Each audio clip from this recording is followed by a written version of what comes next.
Tapang na ito mag-ano, lapo. Bago pwede pala yun. Pwede yun. Pupal na ulit ako na kapinter.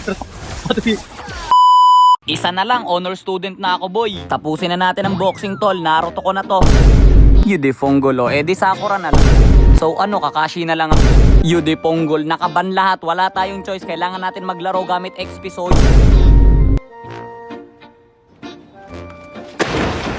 Buti na lang ang sabi ko Naruto skin tsaka konting lapo yung gagamitin ko, no? Kasi naging nababan yung mga Naruto pre tsaka napipik. Anyways, bakit may kakampi ako ditong immortal? Siguro immortal din kalaban ko. Wala na, ayoko na. Batak mag gold pero nasa XP. Ano yun? Niluloko ba ako nito? Guys, tuturuan ko kayo kung paano maglapo sa early game. Muna kakailanganin mo muna maglasit-lasit ka ng minions. At kapag napapansin mo nag-clear naman yung kalaban mo, mag-freeze lane ka. Huwag kang magmadaling magliram. Magpe-freeze lane ka dapat kasi pag hindi ka nag-freeze, ikaw ang ipi-freeze niyan. O diba sa ganitong paraan, hindi ka niya mahaharas kapag wala ka pang ulti, tas pwede mo pa siyang i-bait ng ganyan, o diba? Muntik na mamatay. Ano ka ngayon? Teka lang, may susan eh. Pero once na level 4 na yung lapo pre, eto na yung power spike niya. Meaning to say, kahit sinong mapadaan sa'yo, kayang-kaya mong balagbagin. Kaya bang!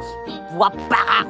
Wasing pak, bugs, o flicker, bang! O teka lang, tulog muna ako dito sa taas. Grabe kasi mambuhat tong si Susan pero hindi ako susuko. Punitin ang sidula. O pasok, sabay alis na parang nothing happen. Pag may ulti ka na pre, hindi mo na kailangan i-bait tong dirot. Sugurin mo na kaagad, bang, whatsa, wapang, bugs, pakak, sing, bang, nyong, bagang. Grabe, no damage yun. Tapos, wag mo akong gayahin, wag kang magka-cutlane kapag wala kang ulti. Tingnan mo, diba? Kasi kapag dinalawan ka ng kalaban, wala kang laban. Pero kailangan, ipakita mo sa kanyang hindi ka natatakot kahit wala kang ulti. Kasi may sanib ka ni Angela.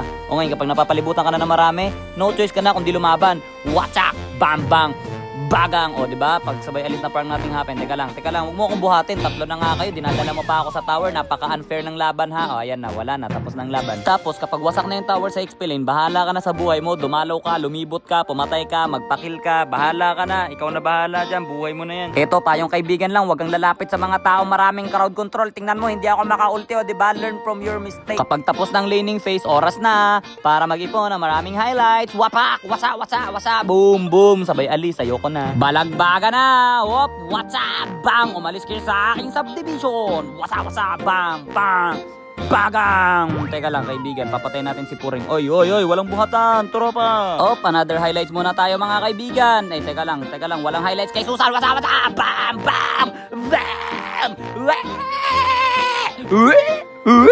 Maganda rin gulatin mo yung mga kasama mo kagaya ng ganito. Jesus! Hindi na tapo.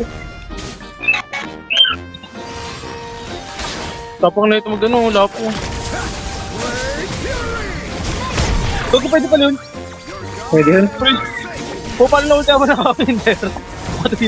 Anyways, panalo kami dyan. Wow, honor student na ako. OMG, I'm so happy for myself. Skip na natin yan kasi sawang-sawa na ako makita yung pagmumukha ng mythical honor na yan. Lagi na lang ako nagmi-mythical honor. O diba, win streak?